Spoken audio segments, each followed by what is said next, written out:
magic. That's what, I think that's what I've been after since I was a little kid. I want to be in those magical moments. I want to create those magical moments. I want them to last.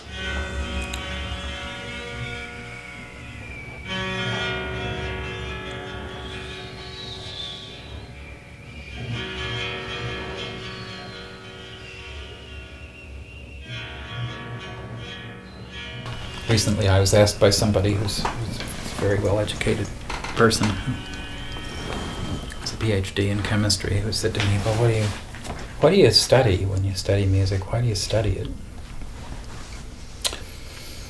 And I thought about it, and all I could really come up with was the idea that some of the oldest known human artifacts retrieved in this in the world are musical instruments. People have been doing something like music. They've been making something like musical instruments for very, very long stretches of time. And almost every culture has a music or musics. Isn't that significant?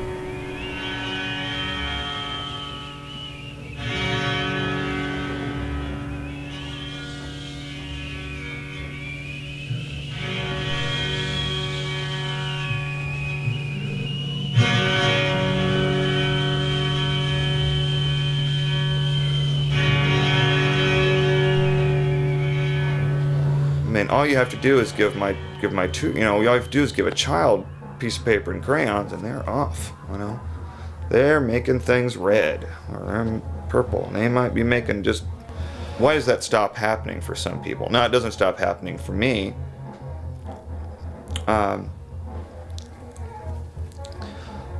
Because I think I get out of it a very similar thing that my 2-year-old gets out of doing it. I like doing it.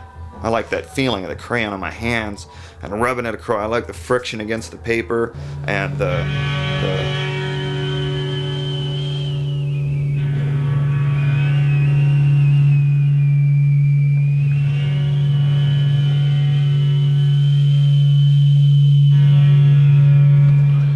this is a microcosm of the world here. Everything moves freely of its own accord. Everything has a will of its own. Everything follows its own internal logic, which is rarely obvious or evident to any of the other creatures around it.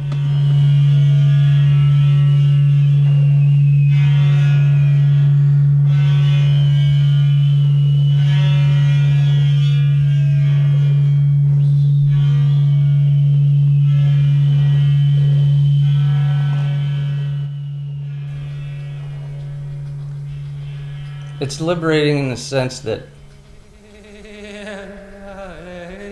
the emptiness that most people feel, that they're not quite aware of, that something's not right, something's missing. I don't have that anymore, and that's pretty liberating.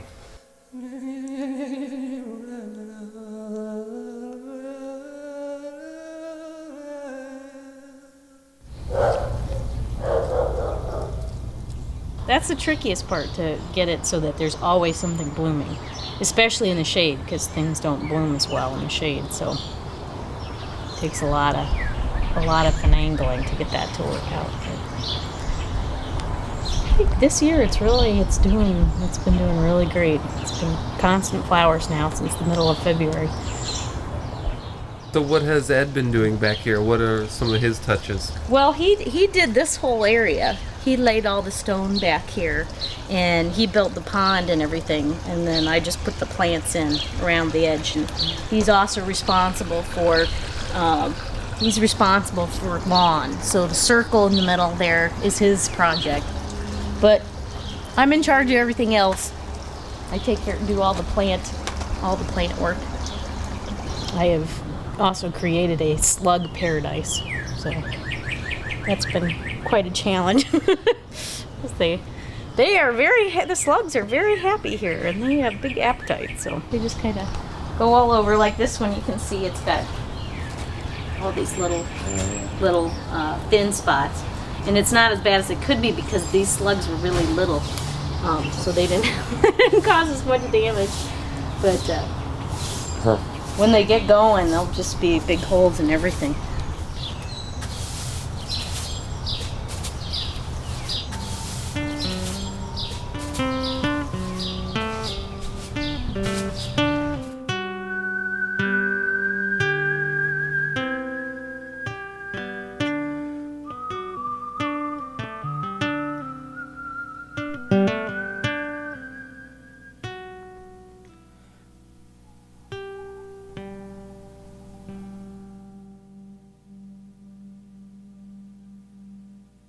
I admire what Ed's doing a great deal. I think it's probably the most important thing that gets done anywhere, and probably should be duplicated in every community. That he's provided a place, a safe place for improvisation, and that's really the most important thing. You can't always depend on institutions to be stable for that sort of activity. Sometimes the school will support it, but sometimes they don't.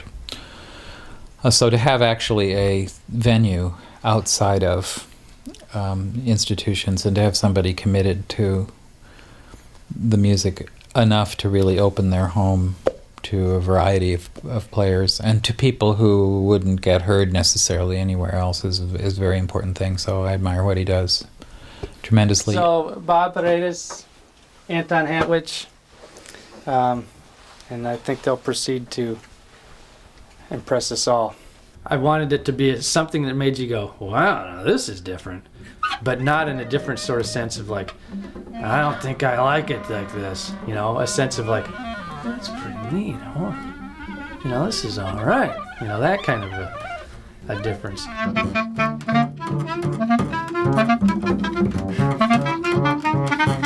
And at the same time, it works with the garden outside, because obviously the garden's organic.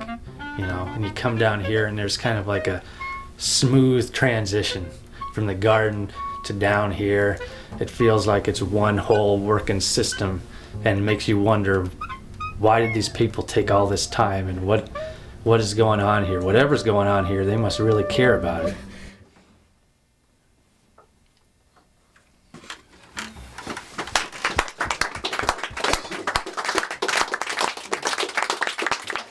Connected with that is the notion of actually providing some sort of situation where audience members can define themselves.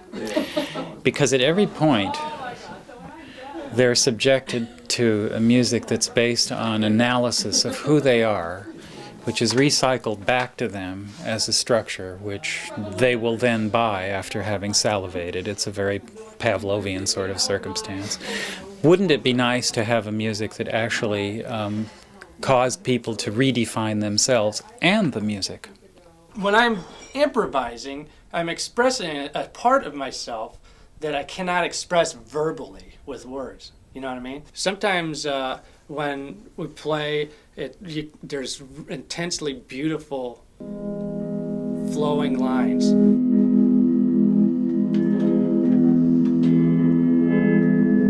Sometimes it's total chaotic noise.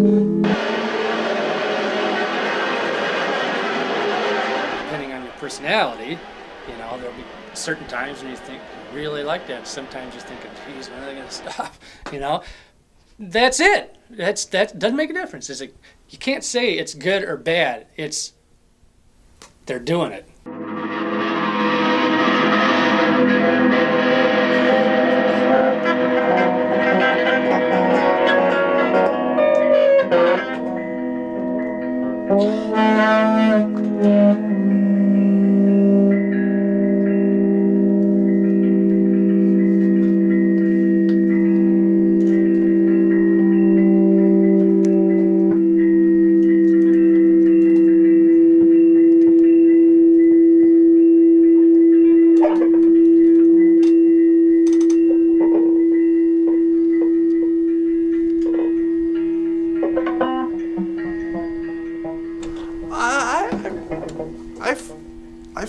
I fucked around with, you know, playing, I guess, freeform. I started out in Iowa City playing just guitar noise back in '91, back when Ed, I think, was still doing the juke joint and everything. Start back when I met you 10 years ago. Back then I was running a hair salon barbershop, totally obsessed with mafia and hitmen, playing in a punk rockabilly band, starting to hold shows in my basement, contemplating a life of crime. Originally it started off kind of being the juke joint, and it was jumping and jiving and lots of, you know, heavy type music and emotional type things. It's still that way, but it's just a different vein, I guess. 1, 2, 3. 1, 2, 1, 2. I got a question. How long did it stay like it did when it was Ed's juke joint? It was like that, well, I don't know, 3, 4, 5 years. And at that point, all I really did was paint the walls, and I put up the little kind of chicken wire. When it was a juke joint, the attitude of the performance was, it was meant to be a party. Here we go. We go alone under the filthy smell. It was more of a party atmosphere and less of a personal expression of the artist. It was just more of an opportunity for everybody just to get together and have a good time. Oh yeah, little bit something. Oh yeah, little bit something. Oh yeah, little bit something. Rock and roll is attitude, more than ability, you know. And that's what I ran on for probably a good 20 years playing music, was attitude. I had the attitude down, you know. I couldn't play very well, but it didn't make any difference, you know, because I had such a way on stage. Ed didn't really know how to go about it back then. He had to do a lot of soul searching and just came up with this. You know, I'd say that Sacred Garden is basically Ed's juke joint with all the fat cut away. Which sounds gross, but I hope it means something.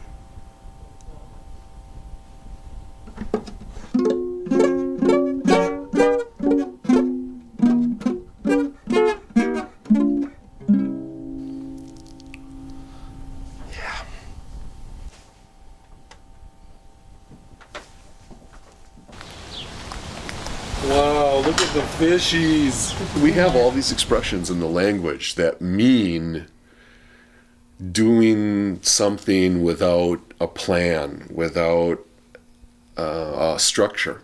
Play it by ear, flying by the seat of your pants, playing it off the cuff.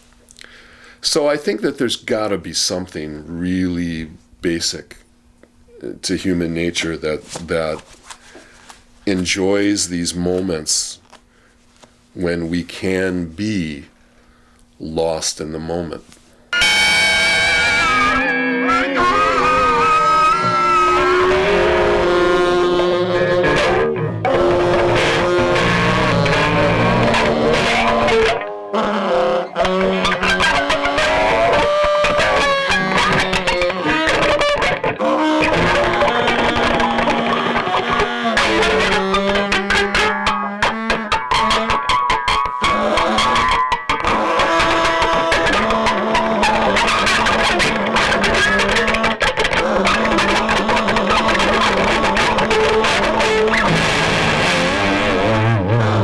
Peter Balestrieri, obviously, Violent Femmes sax player. Is just, I mean, he's just done all kinds of stuff.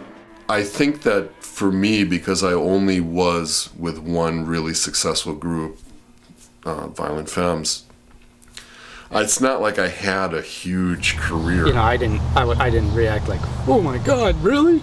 But still in my head, there's a certain sense I was thinking, Jesus Christ, I'm talking on the phone with this guy who played with the Violent Femmes. Because when I was a kid, the Violent Femmes were like one of my group of friends, like just favorite bands. You know, we'd have these big, huge parties, and we'd play Violent Femmes, and we'd just like trash the place. We'd jump off the furniture, just like, you know, get crazy drunk and destroy things. It's you know, boiled down now to just occasionally feeling really wistful, you know, like I'm really bored with the kids and the house and my life, and I wish I was on tour. God, I wish I was on tour again. But I know that if I was on tour again, I'd be wishing that I was home. And then I'd come home and I'd be wishing I was back on tour. And then I'd be on tour and I'd be wishing I was home. We used to joke around when we were kids, you know, well, when we become millionaires, you know, we're gonna have the Violent Femmes come, you know, play at our house all the time. You know? So with all that kind of thing in my background, it was a little weird talking to the guy on the phone. I had just gotten to the point where I just wanted to play with somebody. I hadn't played with anyone in such a long time, and I wanted to do something, and I had been asking, you know, everybody I could, are there any people in town that play free improv? And, you know, people would mention, oh, there's someone at the university that does it, but I'm not sure who it is. Oh, yeah, there are guys in town that do that, but I'm not sure who they are or when they do it. And this went on for actually almost 2 years, until finally somebody, you know, put me in touch with Ed. I called Ed on the phone. We started to talk. We talked for over 2 hours. I came to my first improvisers co-op session, and when Pete came over and played, it just seemed like, you know, that it was just the way it was going to be. You know, I mean, usually people come and go, but for some reason we didn't really talk about it. It just seemed like it was going to be the three of us playing, even though I don't know why, it just seemed to click and didn't even question. I just want to come every time. I think maybe that's it. Maybe usually people only want to come once.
One thing I've noticed in this kind of area of music is there seems to be people coming at it from a lot of different angles, and they have a tendency to stick in their little separate groups, and there seems to be a little bit of friction amongst them all. But it irritated me that people who are so far away from the mainstream can't even, and still have similar interests, can't even get along with each other. You know, that seems like such a ridiculous situation. Hello. Hey, what's going on? How you guys doing? So, I wanted all those people to be able to get together and realize that no matter what their approach is, people are doing this, are pretty serious about it. I mean, it's so darn bizarre that I don't think many people are going to do it just aren't taking it's not an important part of their life, you know. Huh? Is this gonna be a freak jam? It's gonna be, I don't know what it's gonna be. This is the first time. It's just gonna be like...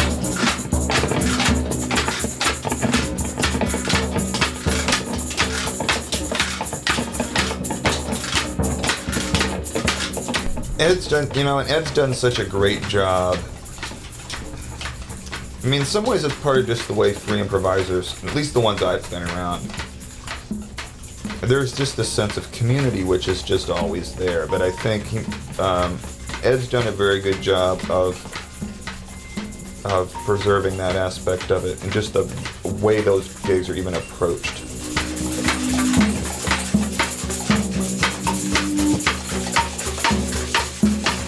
I wanted to create a situation where people who've never done that sort of thing before, but had some sort of interest in it, had a place they could try it at.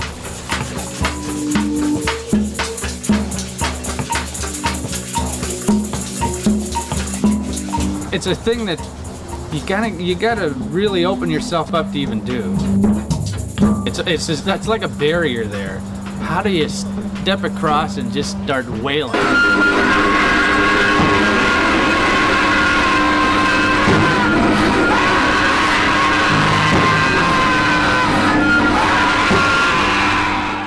And then maybe get a little of that feeling of what it's like to purely express yourself. Because if you get a little hint of it when you're actually doing it, it can really change your life. Once you get that experience, you start seeing that everywhere, you know? Look at that, how that's affected me. Look at how this thing has been affecting me, how I allow this stuff to affect me. And you see it everywhere. It changes your approach to everything that you do. So, you know, you give people an opportunity to experience that, and I think it could change people's lives.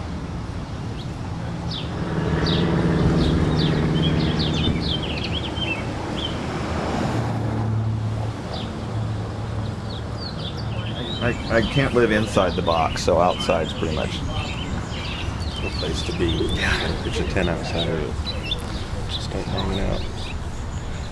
Wow, let the melt downstairs.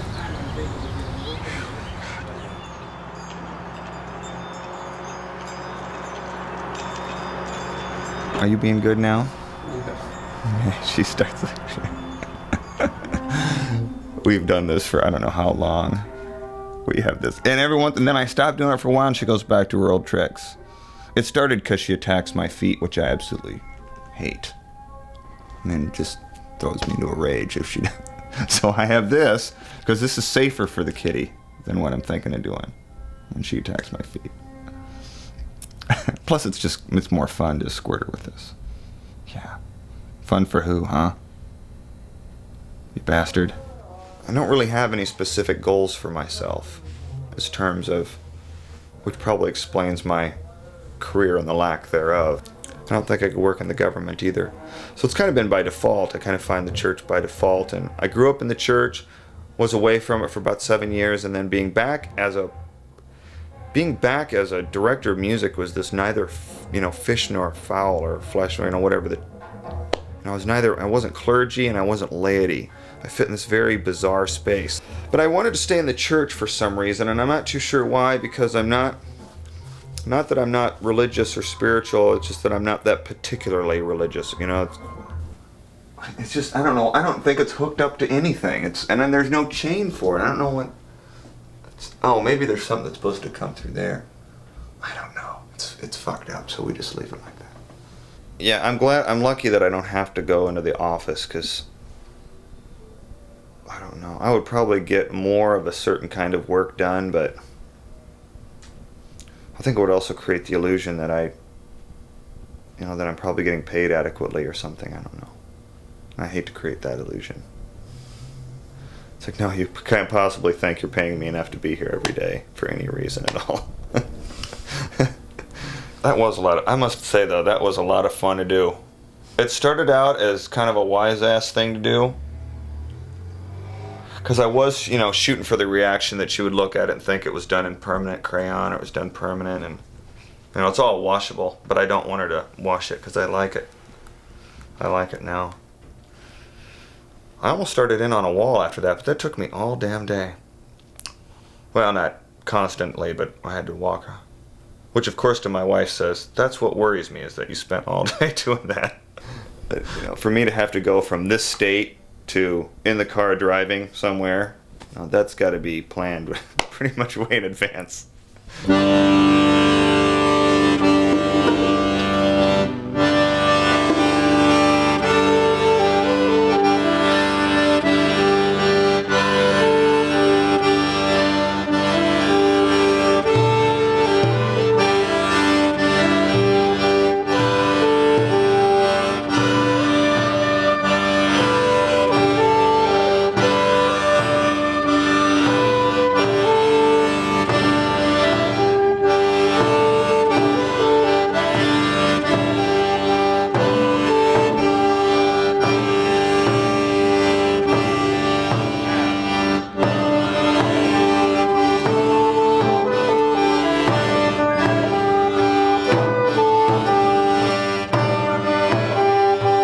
For me, it doesn't really matter how, you know, how good they are in some grand abstract terms of talent, or if I get people who can, you know, show up and pay attention and do what I tell them to do. You know, as a director, that's pretty much all I ask. You know, for this period of time, twice a week, show up, pay attention, do what I ask you to do. You know, it's nothing extreme, but that's just the way that it has to be set up. Can you guys stand where you're going to be standing Sunday? It's not that I'm a different person, but there's just something about Matt, the director, that, you know, when I'm directing, there's nothing else in the universe going on. Nothing else exists. Glory to God, glory to God, glory in the highest. Glory to God. Yeah, come right in. Don't wait for special instructions. All right. I don't think about anything else. I have a very certain way I speak, and I have a certain way that I move, and there's a certain thing I do. There's a certain rhythm that I set. Glory in the highest. Glory to God. Glory to God. Glory in the highest. Glory to God. Glory in the highest. I find religious questions to be very natural for me to ask. I mean, questions about God, about existence. Sometimes it's a little blurry between religion and philosophy, but I think there's a, even though it's a little instant, but even the word religion means to reconnect. I mean, there's this, you know, how do we deal with those times of where there's times when we feel connected to something else, and there's times when we feel very isolated and alone, and or meaningless or whatnot. How do we address that? Well, religion is one way people address that, and it's one way I address it, is by contemplating that.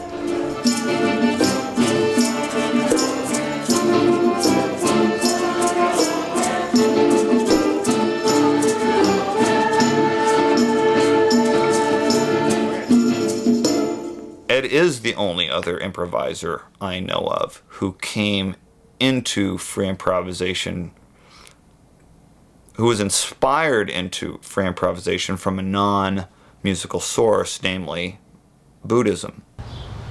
It's all about yourself.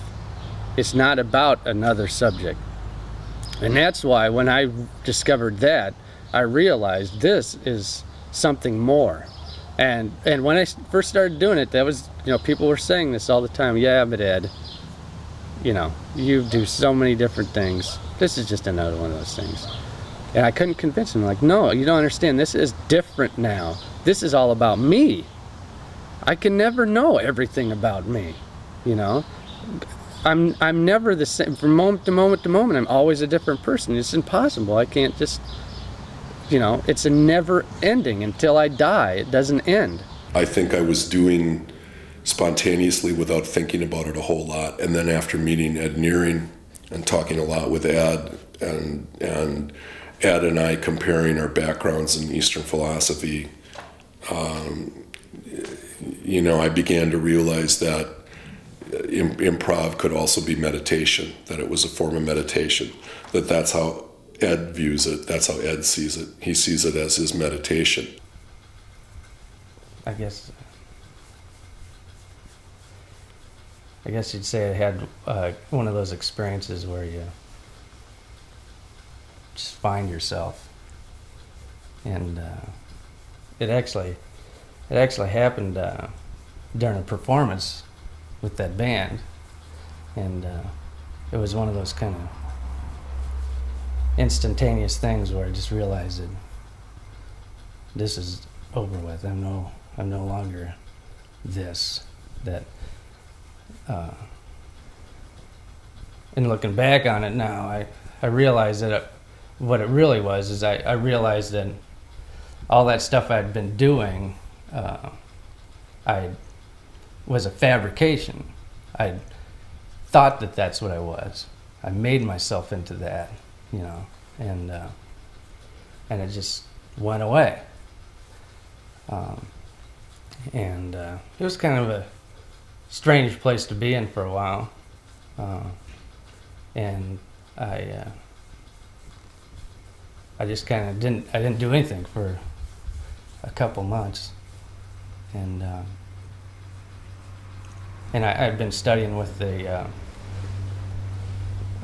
Japanese Zen priest for about 2 years at that point, and I didn't even talk to him for those 2 months, and so I finally called him, and we got together and talked, and I explained what happened and the kind of experience that I had, and he just told me it was time for me to go off and do my thing, I guess, you know, do whatever was going to come next. I told him, you know, I said I don't want to play music like I used to anymore. I don't feel like studying Buddhism anymore. It doesn't seem to have any interest to me, you know.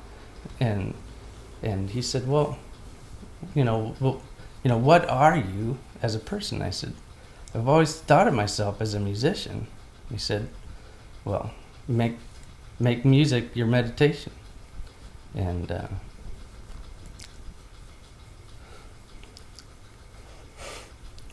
sometimes it's hard for me to talk about. But that was the beginning of me finding another way to do what I do. It was a very powerful moment for me.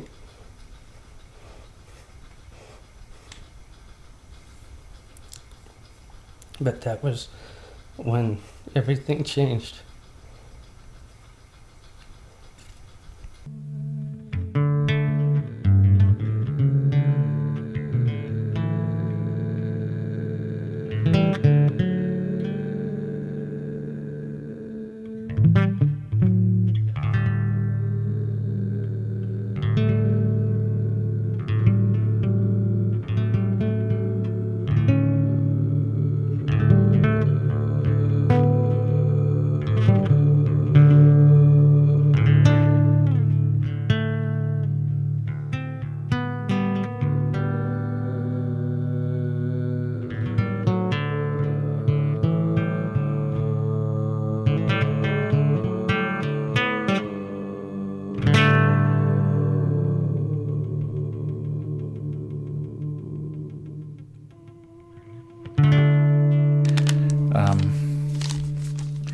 The essence of the process is the desire to be in the presence of that which I'm making.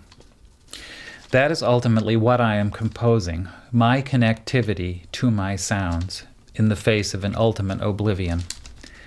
So that music is not only a matter of fact, a projection outside of me, although that is what it also is, but a place to dwell, an imminent habitation, a where, a somewhere in which I need and wish to reside, something altogether more than the mereness of like and dislike, attraction and repulsion. To construct this is the task, and this task is global. It is what it is, the making of places, sounds, in which I am a connecting link, a member of the community. I construct, not merely a doer, a transmitter, but a receiver. How do I know that I am connected? That is in the composing. There are some secure enough that composing never need be posited as the construction of connection, the construction of the recognition of connection. They have command and trust in self, which allows for flight, almost in the absence of cognition. The construction of the notion that making is the self, composing the quality, depth, level, and boundary of self's connection to the material, context for making in the form of gestures and sounds. How am I here with this sound at this time? What kind of place do we make? This is a way of trying to figure out what I'm doing, and I think that is really the task, is how do I compose a connection between me and this sound that I'm making, and where does that connection reside? And that's ultimately a postulate for how listeners hear too. Listeners are either connected or not to something. How can you encourage them to compose a connection, to actually do the work necessary to connect with a person? There's one thing that's interesting about Bob is once you do get a chance to sit down with him and he does start talking, then it's just like, you know, click after click after click, you know, because he's saying, yeah, you know, you say something, he's like, yeah, you know, you should check out this guy because he's got the same idea like this. It's very similar to yours. And you're going, really? It's just nonstop like that. He's got all these connections in his head. You should check this out and listen, you know, and this guy and this other type of art, you know, something's so far removed, you know, but he still had the same kind of state of mind, you know. I think because he's coming at it from a fresh perspective, he's not jaded by being overeducated about art, particularly. I mean, he hasn't made a point, I would doubt, of knowing what everybody's doing in the world and how we should do this one way as opposed to that. I really thought that it was something new. That I was under the impression that no one had ever done it before, because I'd never heard of anyone ever doing that before. And then once I got to a level where I felt I could do it, then I started talking about it a little bit, and that's when I found out that this stuff's been going on for years and years, you know, and I didn't know. Part of the problem is how you figure out how to begin a group where you have all of these diverse constituencies, and one of the things I tell them initially is that we're not teaching a particular kind of music making here.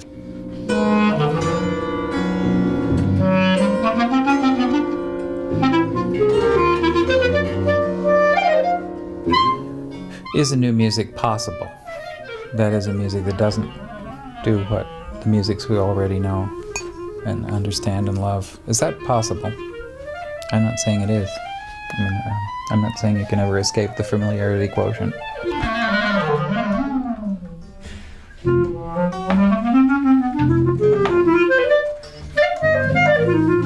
It isn't a matter of thinking of students as tabula rasa, that, in other words, empty slates in which I pour a music, but to imagine that they all have histories, to let them know that they have those histories, and it's fine to bring them to bear on this situation. But then we'll think about ways to transform that come out of listening to what other people are doing, making critical decisions about that, what they're hearing.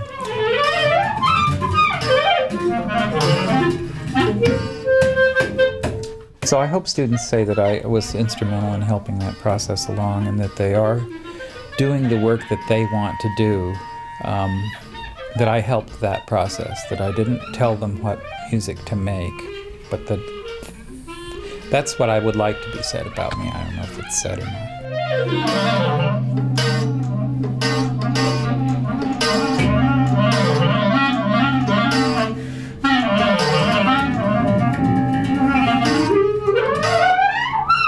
What are the most basic elements of playing my instrument, which was a drum set at the time, and understanding the basic things? You know, you hit the drum with the stick once, or you bounce it twice.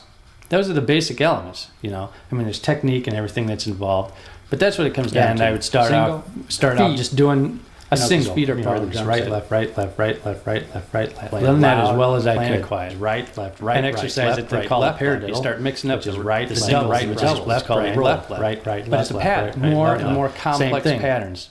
As many kind of ridiculous patterns as I could. Put them in all together in any kind of random order.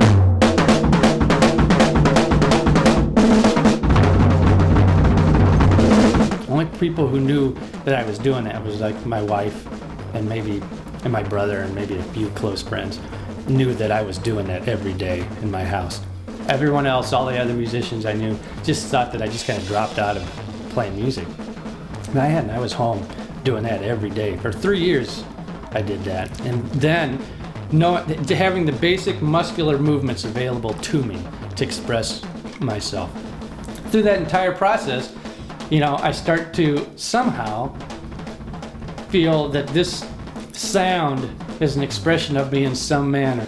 And so for some reason, I go to that sound at this point. I go to that sound at that point.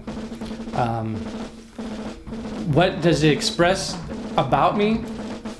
I can't say in words because this is just pure sound. This is not words. This is not language. This is not thinking.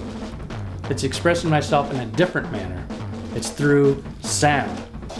And so when someone says, what does that express? What is that about you that you're expressing? That's it. I told you right there. I played the drums, right? What more do you want? That's it. I don't say it in words because that's not what I'm doing here. I'm making sound. If you listen, you understand.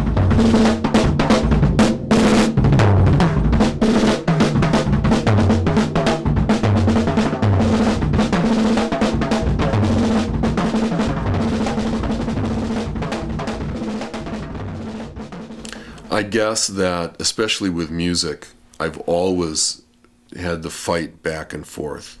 One part of me has always said that I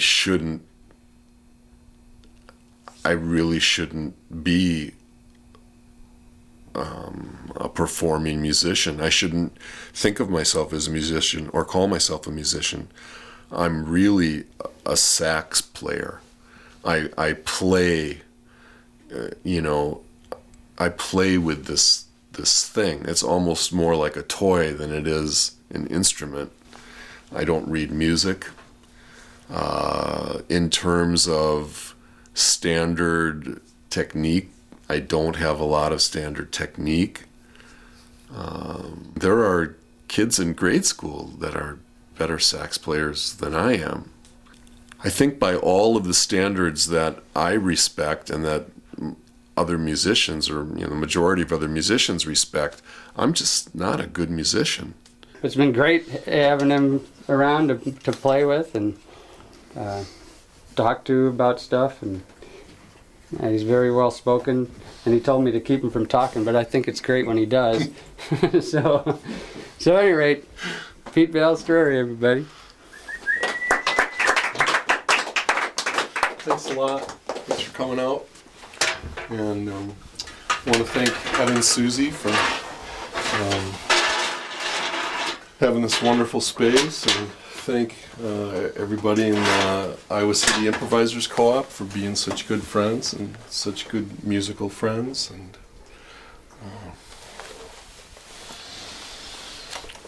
And I'm having kind of a hard time because I'm going through a really strong period of self-doubt, but I don't think it should bother anybody except me. So we'll see what happens, but I am really grateful and really happy that you could come tonight. So many of the things that I've heard myself saying in the last few minutes just sound to me like symptoms of depression. They're the kinds of things that you go to see a therapist and you talk to the therapist about things like, I just feel like everything I do stinks and I'm no good at this, and it's therapy stuff.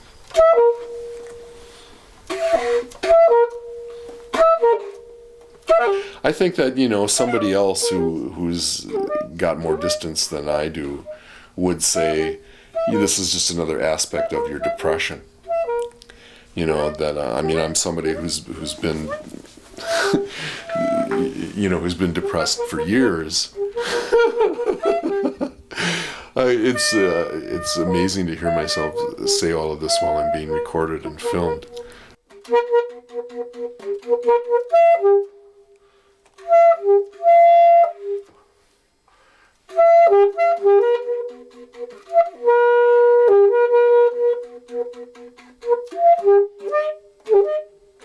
I'm much better at this now than I ever was, because I think that even though it's something that I've been doing for over 30 years, still there are aspects to it that I'm only now just really getting in touch with. I don't think that I was ever as introspective about free improv as I am now. And that's really Ed Nehring's influence.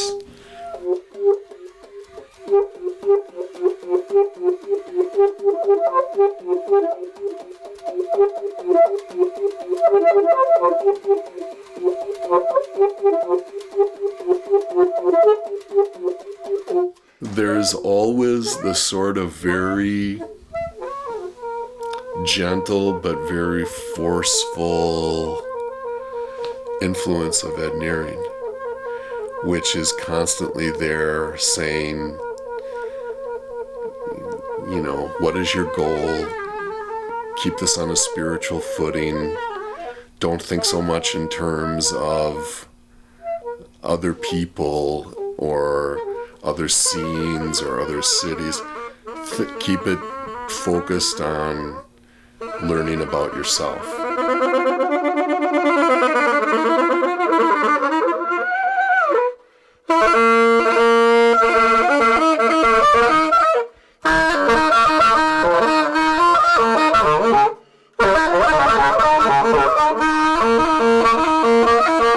When I'm in that place, even though it's very painful and very hard, I do seem to somehow be telling myself something that makes sense. I seem to be telling myself the truth about myself.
The thing that sticks people when you say, okay, improvise, they don't know where to start. And so I try to give them places to start. Say, well, now do this. Okay, now what else can you do? Well, maybe you can do this, or maybe you can do that. It's kind of it's a weird way to kind of teach improvisation, but all it's really doing is it's just saying, it's giving them a little bit of a net to work with. And like Ed and I talk about it, because Ed likes to point out how, we improvise all the time. It's a natural thing. It's something that is unavoidable. We can't, because our lives are not point A to point B to point C. It's really that between the point A and point B, that's where sometimes the improvisation happens. Or sometimes it's from the point C to point, we don't know where we're going. And it's where we land, that improvisation process. And people around here, I think they understand that a little bit more now. Whoops, I'll watch the vacuum there. These stairs work nice if I have a good-sized attic that I may be able to turn into at least a small private thing like the Sacred Garden as well. as soon as I get everything moved around, I got to get a lot of crap out of there and some other stuff pushed in some more efficient places. And then once I do that, the tricky part for me is getting things put in their place, because my filing cabinet is pretty much the floor. So, but this is a nice little place to hang out. Like I said, if I just got all the shit out of here, I kind of like living in a little bit of squalor too. If it's a little too neat, I find it intimidating. If everything's too clean and put away. This just keeps getting worse, because this, you know, the person that put this on had their head up their ass, because obviously it's, I don't know, just flimsy. They didn't realize how much insulation weighs. But I like the color, because I think it, you know, it keeps it from getting too bright in here. Get rid of the pool table or put it somewhere else, and then put the piano up to here, probably over there, and then the performance space to be over there. I don't know, how many across do you think? Probably, I should be able to comfortably put 15 to 20 people up there. 15 for sure. And just do the private, you know, just invite 15 or 20 people and do these shows up there. But I'd like to see how much mileage we're going to get out of doing stuff at the church or some other places in the next year.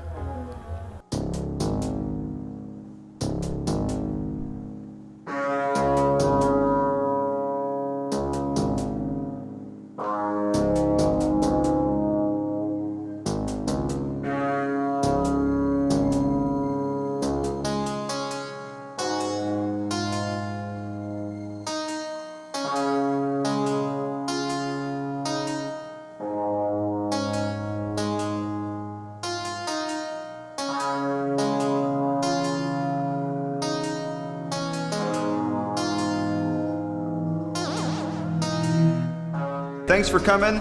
I'm going to try and do these about every 2-3 months, just to see, since I don't think anyone else is doing. I was thinking a while ago, I thought, what can I do that I don't think anyone else around here is doing? And so this is what we came up with.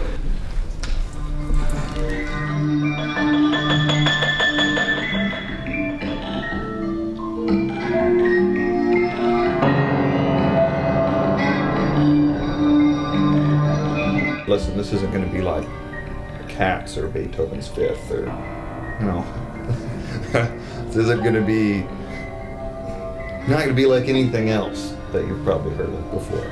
So there's no expectations on you to, there's not even expectations on them to like it. It's so rare to find people that really, that this is really a music that they like and they appreciate and they want to know more about. There's quite a few that'll tolerate it in the right context, but they won't necessarily, you know, turn off Nash Bridges to come see it.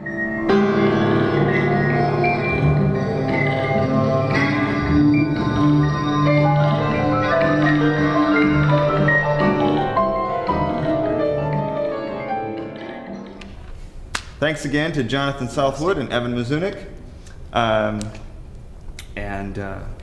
Thanks again for coming.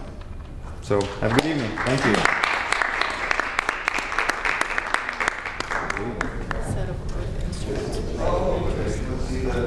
We decided that the guy that was playing over there has some real issues to deal with. If this is all the inner self coming out and what was happening in that last song, he's got some real issues. Oh, Evan, when he was throwing his whole body in it. we all have issues. We'll listen to that for another half hour. Just this big musical chime with parts hanging off. Melting. Yeah, a melting musical chime. I like that.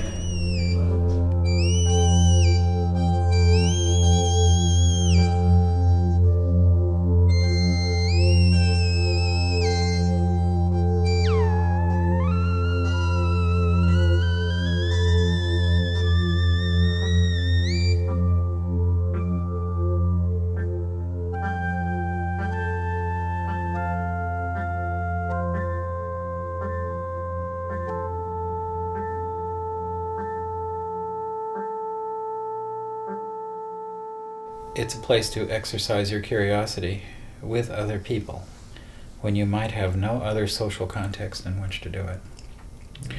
So I think it's valuable, even if nothing comes out of it that anybody describes appreciably as good music, or even listenable music. Because of that context of acceptance and enabling people to know that they can work through something together, they can overcome their differences or diffidences with one another, that they construct something socially that's meaningful to them. And I don't care whether that happens on a clarinet or a fish can or the latest synthesizer or a coconut. It doesn't make any difference to me. Sure. Do you want to check it out? Yeah. It might clarify something. Okay. Go for it. But I thought each one of these could be potentially the source of a little score where I could either translate the material into notes, or I could just leave it as it is and have some verbal way of dealing with it. Some of these this is out of a diary with a stain in the middle. This leaf I picked because it wasn't particularly attractive. Some of this is Christmas material. This you can blow on and it moves, and if you get the shadows right, it's quite attractive through the winter. This is actually, I repaired band instruments. This is actually dirt that comes out of a trumpet. Very attractive. And then I like these wire sculptures as well. This is the latest. This is a triptych, small ones. So I might look at this as a musical line. What kind of a line could I make with my instrument with that? This is wire from brass instrument soldering. This is another kind of a line. Might be a musical line. I can imagine sort of moving that around in space, putting it on an XY plot and applying pitch and time to it. So wait, what was the question? How do you know when you're playing well?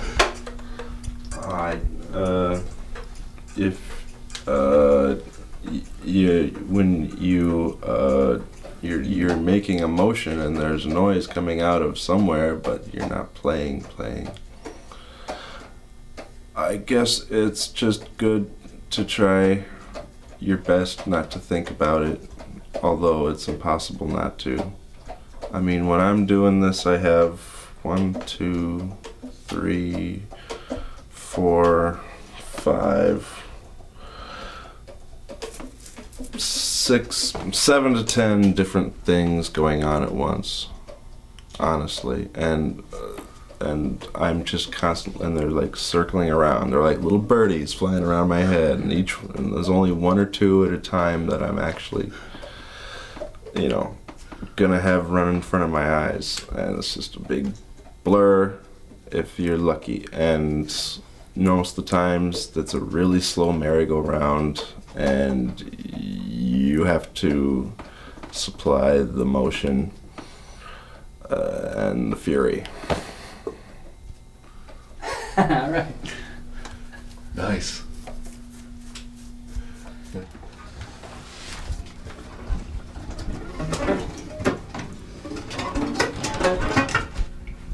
Are we going? Looks like it's going.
It's all completely made by me and mainly out of recycled material.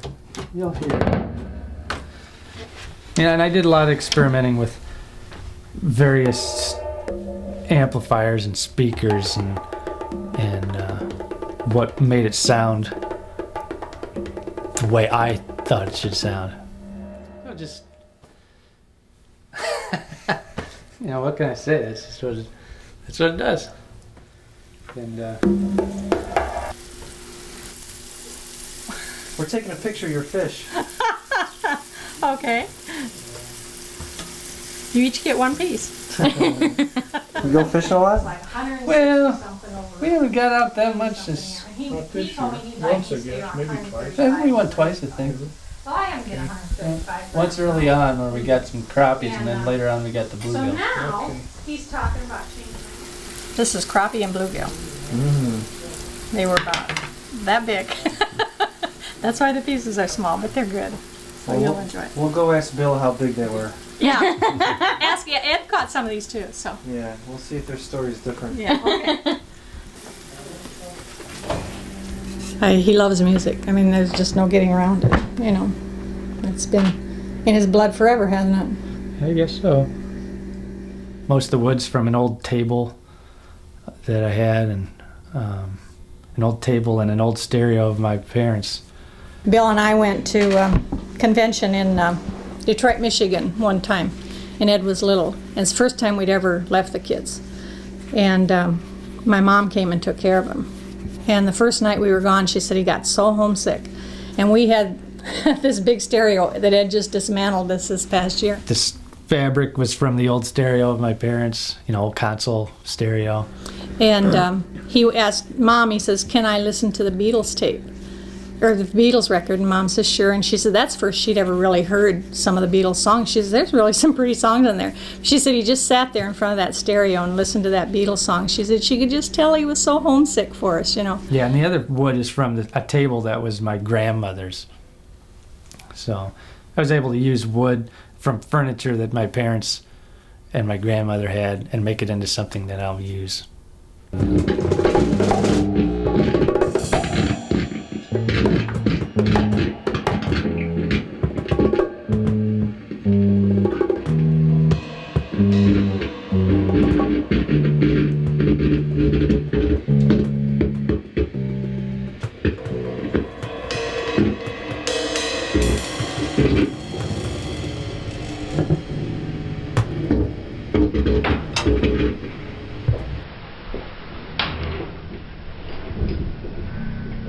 And I really think what you're doing, of course, is somewhat level anthropology, and I think maybe that's the kind of listening that we need for all kinds of unfamiliar musics, is this notion of being an anthropologist, treating each person now as a culture of one. Boy, Bob, you know, Bob has such Bob Paredes has such a distinct style as an improviser. Totally different than, you know, what the two Eds or I would do. And Bob has sat in with the Eds, so I mean, it's not like they haven't played together. But he's coming from this really other place.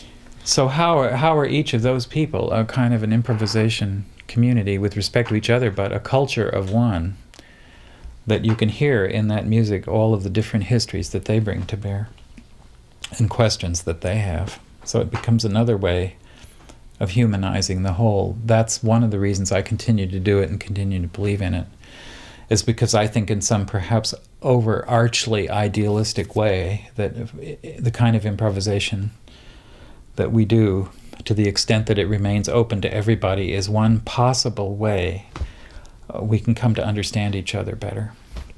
Oh, Matthew too, you know, like, I mean, Matthew is definitely on the same wavelength, but yet a very different wavelength than, you know, the Eds and I are. Improvisation, in some ways, it's like in some ways like a painting. I mean, the painting hangs there, and we experience what we experience. I'll just go through these to the end, and then you can use what you want. This one I'm interested in more trying to get down to the mundane thing again. So I drew something with tape, kind of pretty, double-stick tape in particular, to get these fuzzy textures. And this one is a combination of the lettrism idea of the lettrism fuzzy kinds of textures. These are words in the center. I like the textures I'm beginning to get here. Negative space. And all the while I'm doing this, I'm thinking, what sort of music can I make? Then I got interested in music, sort of what lettering, sort of drawing. So ideally, this is a piece Particular artistic context that deals with the one of these days. So a lot of these are expansion and contraction. These are all of the outtakes from when they be performed in real time. Typewriter with text or a correction in your background that deals with decontextualized or role with none as of those things. Maybe Lexi they're and music all by themselves. By virtue Then of I got filling interested in time. folding and the addition This has of a bag mundane of detritus in there. Find basic formations that have all the analogs to those colors, and so would you make some music in your build up so that you bag? Or I would try to find some kind of a line that did this.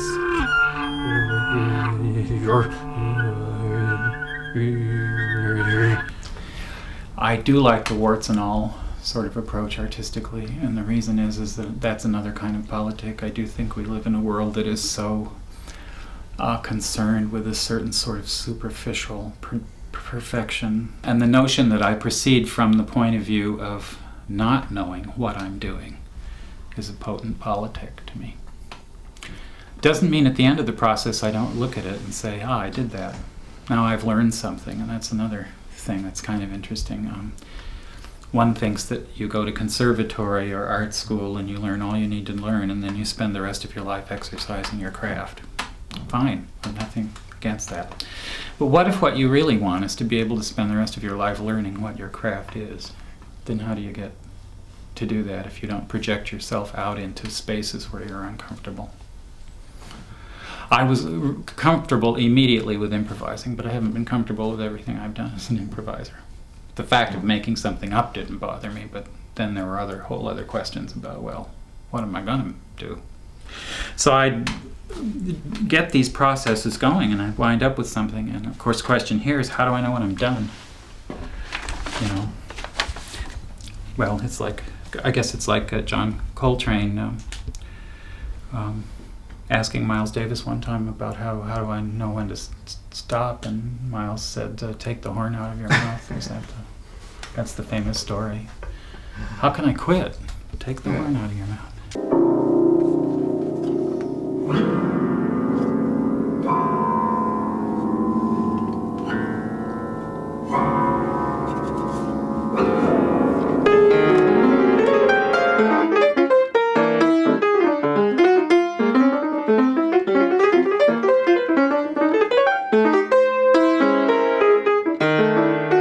I improvise on the piano in a different way than I improvise on other instruments. Piano is my home base. I was born and raised playing the piano.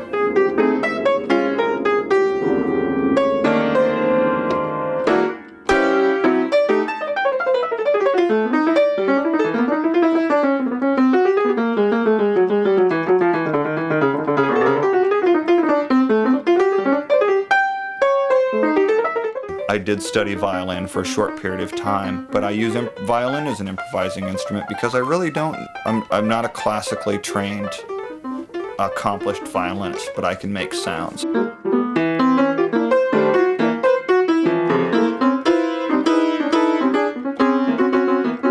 have a slide whistle, I have a kalimba, I have various percussion instruments, I have things I can make, I have anything that I can pick up and use to make sounds with a tin can filled with beans or rocks or whatnot. I can still make interesting sounds with that.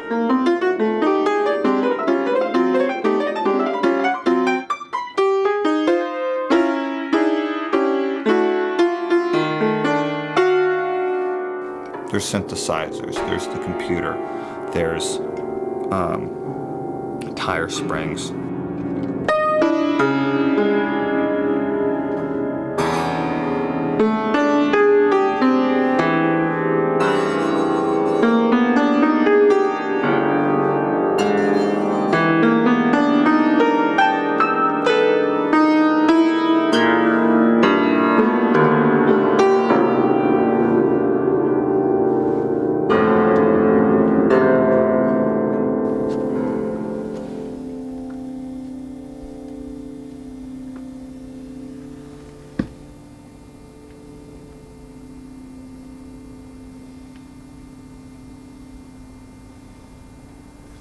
I'm now interested in a purity of art. You know, so it's a pure expression of yourself as an individual, without trying to remove as much as the compromise, you know, as possible. Anytime you're pleasing an audience in any fashion at all, you're compromising what it is that you do. And this is a piece of the, you know, like a block of wood that you make the pipes out of. This is the outer skin of the briar. It takes some doing to figure out how to make a tobacco pipe, a good one, you know, because people just don't want to let you know. But at any rate, basically, with any tobacco pipe, the main important thing is getting the holes drilled properly, understanding how airflow works, and drilling the holes properly, and any pipe shaped like this, which is quite a dramatic angle, is a little more complicated because you're working with straight drill bits and that sort of thing. There's not many people who are entertainers who realize that what being an entertainer is really all about. They've somehow tried to convince themselves that they're actually purely expressing themselves or something. That's not happening. I mean, the point of an entertainer is to please an audience, you know, in one way or another. You might have to create an audience around what you do, but still the point is to please the audience. As an entertainer, that's what you do. I ordered these and these just didn't work with the crap. So I've read some things about, you know, a guy had a specialist, you know, round off a giant drill bit for him. It cost him like $250 or something. So I went around to all these machinists and stuff and asked them, and they said, "Oh, you can't do that. It can't be done. You know, it just doesn't work. I mean, I suppose you could try eyeing it, but that ain't gonna work." This is a hard rubber, which is bendable, and it just comes in a very basic shape, and you have to do the same thing. You have to carve it, shape it, bend it. You got to make sure that both pieces are so exact that they simply fit together. You know, there's no threads or anything. It just fits together perfectly. With those two things being meshed together in society, people have a tendency to think art and entertainment are the same thing, but they're different things. They're different approaches. They're different motivations. And people are in a confused state of mind when they think that being an entertainer is being an artist. You know, you could be a creative genius as an entertainer. It doesn't make you an artist. You know, an artist has to express themselves as purely as possible. And I just couldn't find anyone who would even tempt it, you know. And plus, just the bits cost a lot of money. So you got to start grinding them and screwing them up. You know, it's going to cost a lot. So a friend of mine is a machinist, and he just had this old bit that he said, we don't really use this. So he tried grinding it on his own, and I tried it, and it didn't work. And I just got so upset about the whole process. I was like, fuck it, I'm going to do it myself. So I just started on the grinding wheel, started doing it, and kind of figuring out, well, okay, I could see how this would work if you did it, and stuck it in the drill press, drilled the holes, like, oh, fucking hell, man, it works. So I just did my own. Didn't cost me anything. There's still a struggle within me at times, you know. I mean, I record, you know, and I have CDs available, you know. What the hell am I doing that for, you know? And there's times when I think, fuck all that, I'm not going to record anymore. That's just a waste of time, you know. I mean, I'm twisting my thinking, you know, thinking that has some sort of value. And then I think, but it's a necessary compromise to get people aware of pure expression. You know, I go back and forth on that, you know. But as time goes on, I myself have been starting to lean more towards, you know, not getting away from that sort of thing. You know, just playing, you know. And if someone hears me, someone hears me. If they don't, they don't. Do you have any other ones? Yeah, Finished? a couple, but they were just like the first ones that I made. This one's the first one I made. There. And And then I got the second one I made too. That's the second one I made. And I've been smoking that one, so you know, much more simple designs. Started off with, and the other ones I made, I've given away to friends. So just kind of learning how to do it. Each one I do requires some new skill for me to learn. This is the one I did for my brother. Similar to the first one I did with the texturizing and stuff. So,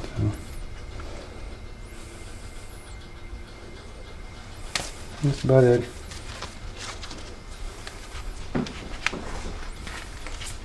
For me, it's a little bit of personal satisfaction in that when people say, you got 2 art forms you work with, and I can say, no, I got 1 art form I work with, and then I'm just a skilled craftsman with these, because that's really all it is.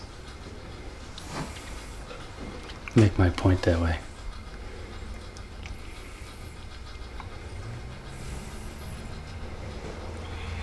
So we're here at my home in Iowa City, Saturday morning, and you were asking me about the co-op and how I felt about Ed Nehring's decision to end the co-op. And I understand completely why he wanted to do that, but at the same time I'm a little sad, and there are various reasons for that. So, I don't know. We talked a little bit about this earlier, the film fellas and I, as to how we should start this thing off. And they encouraged me to do a little yakking. I suppose it's probably been about a year or so where I noticed this thought coming up into my head, like, you know, I don't know if I should be doing this, performing this, you know. And I never, when those sort of things happen, I don't sit down like some people do and write things out, you know, pros, cons, you know, shall I do this or shall I not?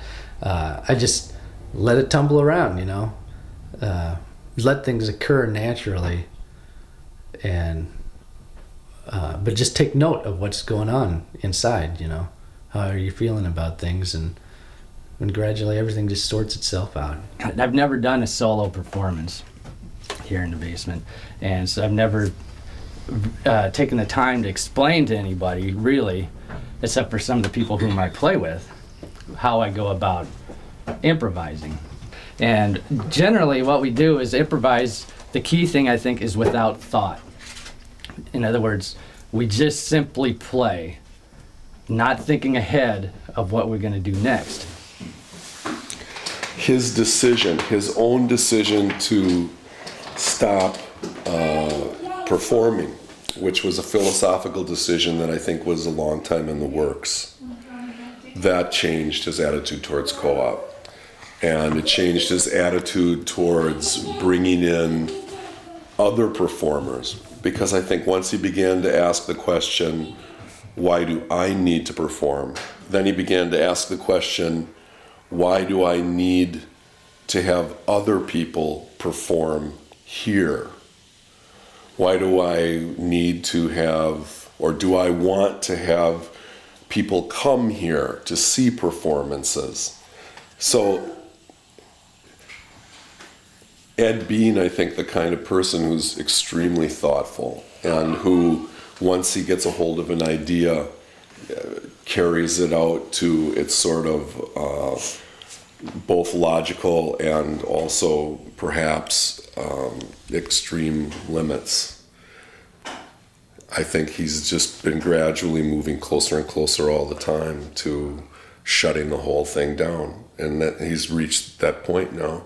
And he did it in steps and increments, so it wasn't an overnight decision.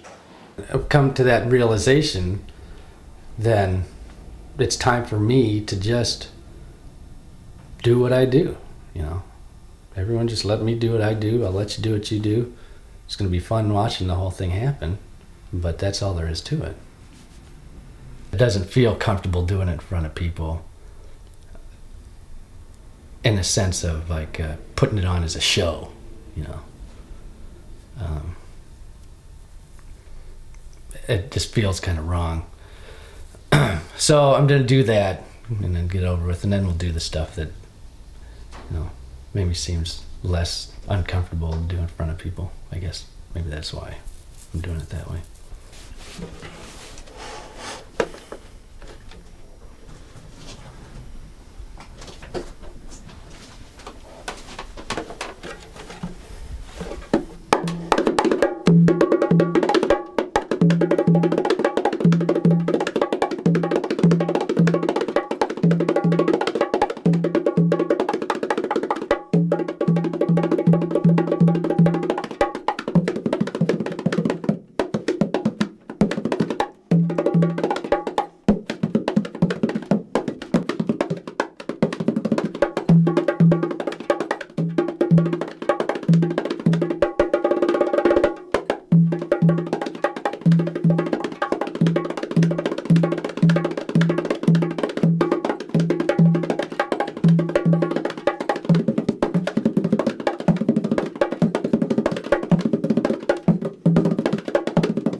How long was he like on me like that? All through the entire song. Just right there.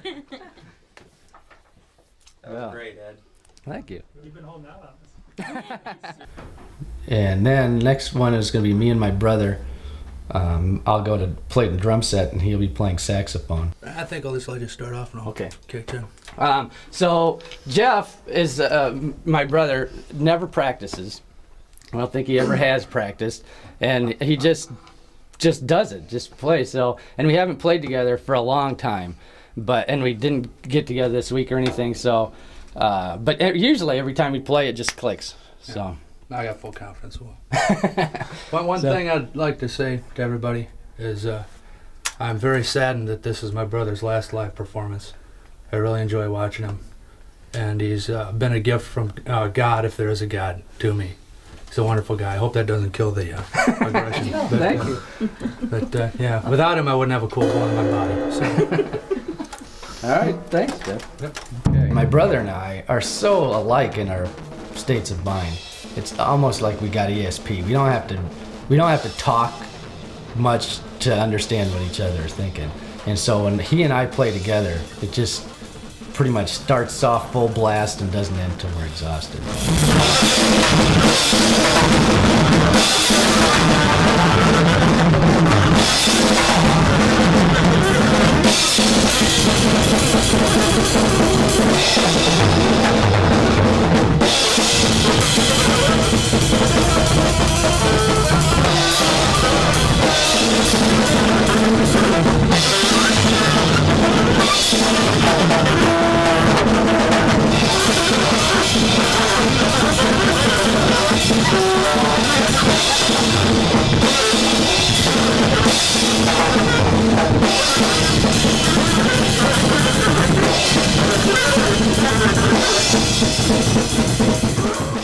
And the great thing about playing with my brothers, he never practices at all.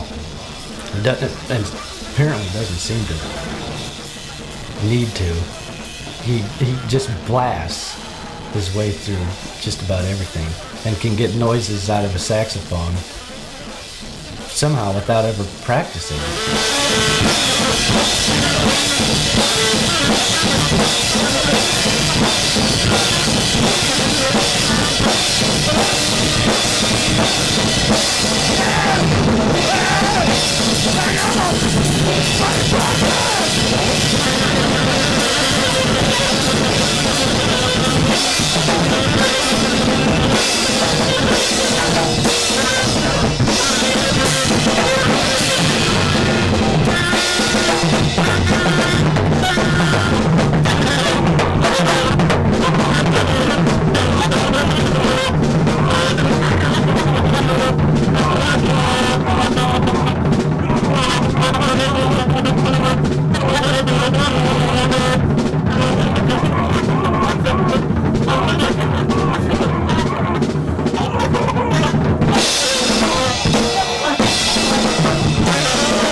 Third thing will be me on what we call the electronic bongo console, which is a amplified speaker thing that I got that the bongo's attached to.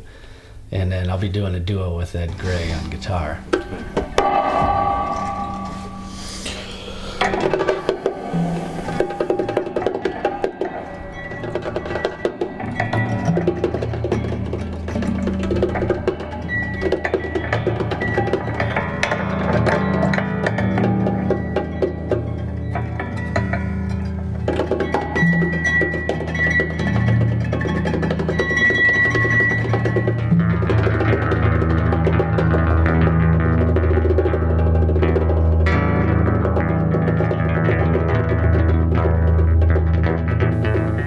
First time I ever played for people here was in '91, and I just got up on stage at the local rock club and just did 3 little guitar noise skewerings, and it didn't go over very well.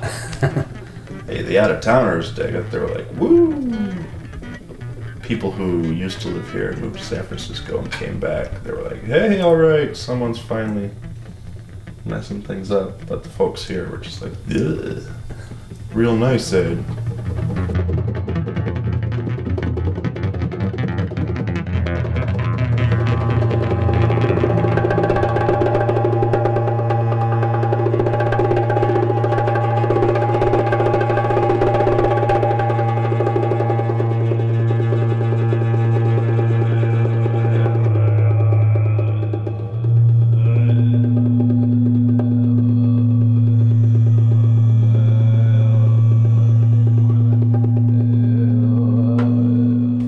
Had a few folks who've been into, you know, making noise or whatever, but I just kind of put it on the back burner for a while and just concentrated on writing my little songs on my little ukulele until roughly around '98. I think you said something, you had started playing with your brother, and I was like, ooh, that looks like fun. Oh my. And then it wasn't too much later when you said, Ed, come over and do something. And I was like, oh boy, that sounds like fun too. And then it's just gone from there. It's been very nice. It's been very, very pleasurable and enriching, and I've been able to cultivate my own improvisational skills greatly through the whole enterprise.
And then the third thing will be the trio with me and Ed Gray and Pete Balestrieri on sax. And that's the version that I play with most often, other than me just playing bongos on my own. So that should be the set. It'll be interesting in one form or another. Huh?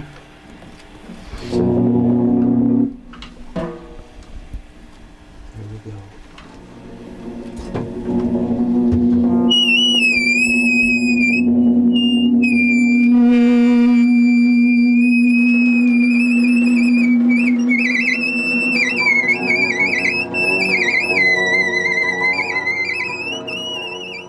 Meeting Ed Nehring, meeting Ed Gray, the Eds.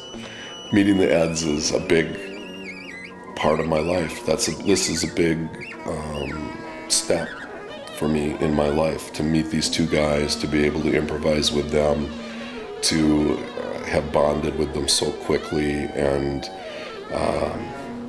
Ed Nehring is just such a generous guy, and so is Ed Gray.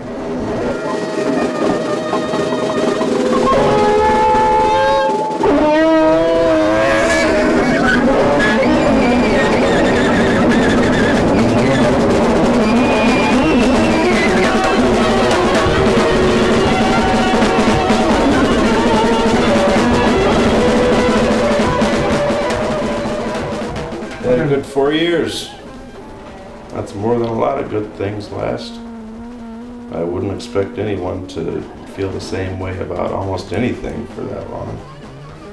That's just the way things go. I didn't have much to do with all the organizing and all this stuff. I would have, called it quits after 4 months.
Like anything else, it'll create a vacuum, and maybe somebody else will jump into that vacuum, create another scene. I know Matt Burrier has a scene in Cedar Rapids at the church that he works at, where he brings improvisers in from around the country. So Matt may pick up the slack.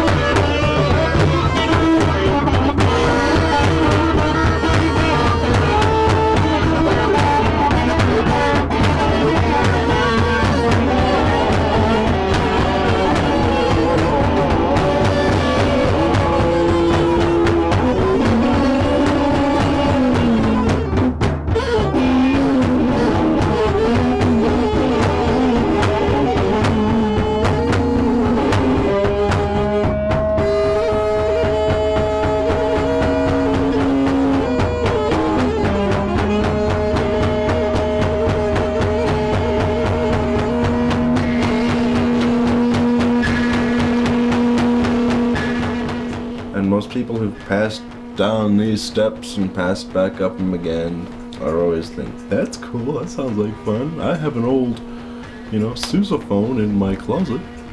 Let me bring it down. I mean, it doesn't take anything to play this free improvisation, obviously, because you're just making noise, But on one hand, you get the actual musicians who play music for money, who'll come down thinking they're going to diddle around for a while.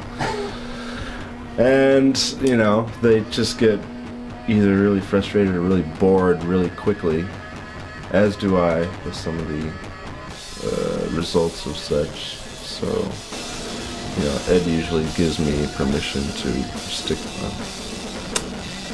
a wet finger in their butthole and help them out the door.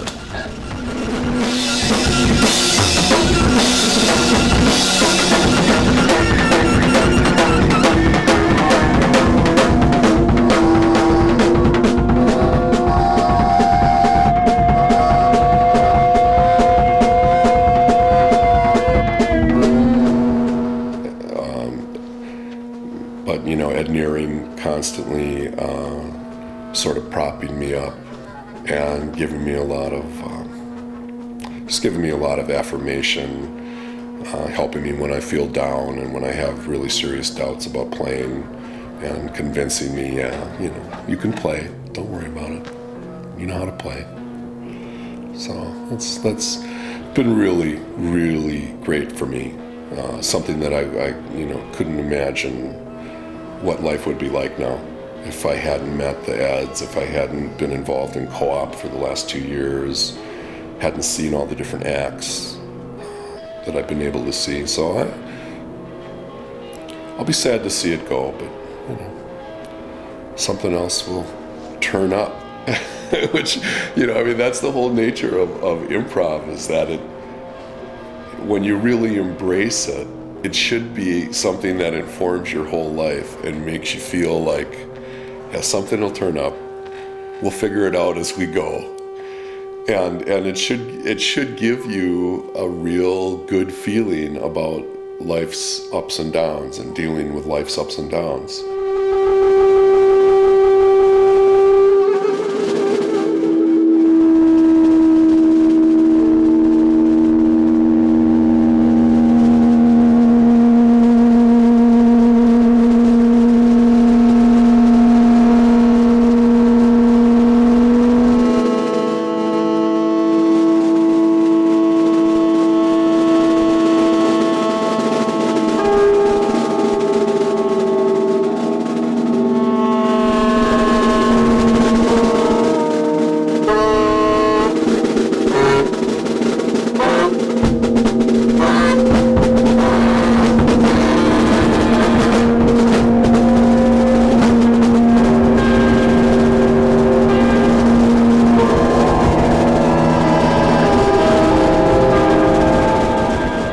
Ed is an amazing guy, and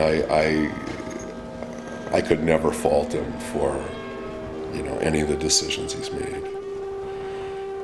I owe him too much. I owe him so much.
Thank you very much, everybody. Appreciate that. Thank you. I really appreciate everybody showing up for this last performance.